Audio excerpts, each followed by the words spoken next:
T-shirt on. I took her out again around 6. Things were already changing. What a different story. Oh, I know. What a change yesterday. Same thing, Casey. I was out for a run yesterday. T-shirt, didn't think twice about it, but I felt that breeze picking up as I was outside, and I knew that's where the cold air is coming from, and we are much, much cooler outside this morning. And we have cold temperatures continuing really for the majority of the 7-day forecast, and then that's going to set the stage for a winter storm to impact the area very late tonight after midnight, so really it's Friday, and we continue to see snow for a good portion of the morning on Friday. It's going to come down fast and heavy at the onset, but then we also have to talk about that wintry mix of sleet, freezing rain, and rain moving into the area, and we have to get that all cleaned up because temperatures dip down into the teens by Friday night into Saturday morning, so everything becomes icy that's untreated. So some concerns as we head through the end of the work week, which is just so wild to think about. Upper 60s that we experienced yesterday, obviously way above average, but still the fact that we're going from that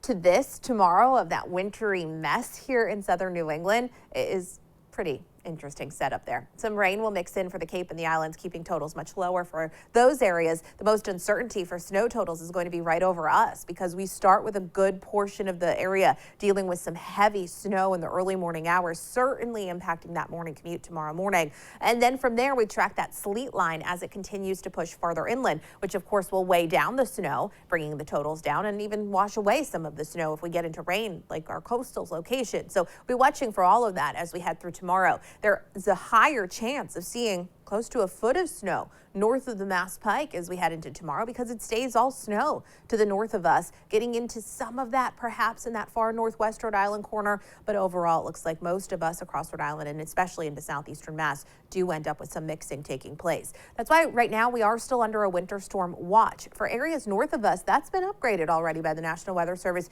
to a winter storm warning. That's because the confidence is much higher in those locations that this stays all snow and it's a significant amount of snow. We're certainly cold enough to be experiencing snow in the coming days. We're in the upper 20s right now across most of southern New England, 29 in Providence, 29 in Newport, 29 in Westerly to start the day. Typically this time of year, we should be in the 20s. Obviously yesterday was so much warmer than where we should be for this time of year. The average high is in the low 40s. We don't even make it there today.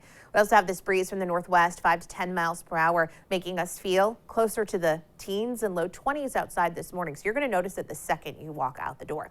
Now today is dry and partly sunny. You end up with some clouds at times. You end up with some sunshine at times. Overall dry though, and we stay dry through the evening. It's not until after midnight that we start to track precipitation moving in. So what we're looking at hour by hour, blend of sun and clouds today. Clouds continue to thicken up this evening, but again, we're dry through the evening. We get to about midnight, 1 a.m., starting to see some light snow moving into the area, and we'll continue to see that snow come down pretty fast and heavy through at least a few hours into the morning commute. This is about 5 o'clock. You can see all of us seeing snowfall coming down perhaps 1 inch to 2 inches per hour. You can also already see that mixing line just to our south. We're going to track the mixing line and even some rain. By 10 a.m., you can see most of our area under that pink shading and also some green where we have plain rain along the coastal locations. On the backside, we may wrap around some snow, and then from there, eventually Friday evening, things completely dry out and clear out. Temperatures drop into Saturday morning. We're looking at about 4 to 8 inches for our inland locations along the coastline, 2 to 4, perhaps even less out over the islands, especially with rain washing away what does accumulate. So certainly an interesting setup for tomorrow, and I can't stress enough that even with whatever snow we get, the sleet on top of that, the rain potentially on top of that is going to lead to some very icy conditions overnight Friday into Saturday morning with temps in the teens. Sunny but chilly on Saturday, staying pretty chilly through the rest of the 7-day.